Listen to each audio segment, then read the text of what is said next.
So over 200 candidates who won enough votes in the first round of the legislative elections here in France announcing that they will pull out, all to try to ensure that the far right will not win an absolute majority in the second round this coming weekend. Around 130 of them from the left group, over 80 from President Emmanuel Macron's centrists.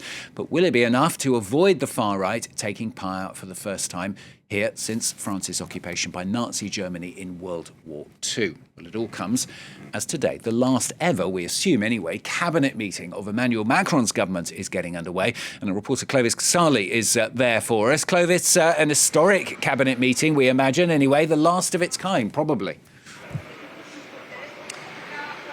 Indeed, it will be the last cabinet meeting before, of course, the second round of the snap elections, and possibly simply the last cabinet meeting of government led by Gabriel Attal. This depending on the results of Sunday's elections and whether and how quickly the new government is formed. And it will certainly leave a bitter taste in the mouths of many ministers here who feel that President Macron didn't need to call these snap elections and basically threw them under the bus. So a lot of disappointment among government ministers. Meanwhile, you've got the leader of the French far right, Marine Le Pen, who's accused the French president of committing an administrative coup with rumours that he's rushing to appoint many high civil servants before a change of government. Those are accusations, strong accusations made by the French far right.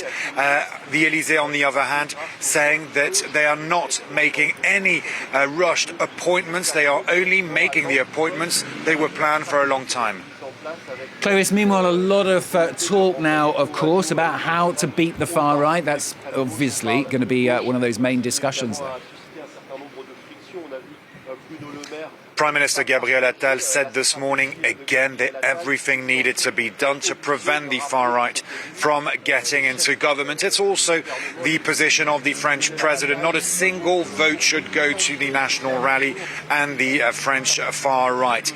Gabriel Attal, the Prime Minister, saying also that there is strong discipline in his ranks, in the centrist ranks, with 90% of his candidates pulling out in situations, in three-way runoffs, in constituencies across France where they stood no chance of winning, and they are pulling out, calling their supporters to back any candidate but the National Rally candidates. The left-wing bloc has done exactly the same. Now it's hard to predict the results of Sunday because in many situations, in many constituencies, pollsters are wondering whether right-wing or centrist, sometimes even left-wing voters left without their favoured candidates will decide to pick, for instance, the radical left candidates from France on board, candidates pushed by Jean-Luc Mélenchon, with a lot of distrust towards them in many parts of French society.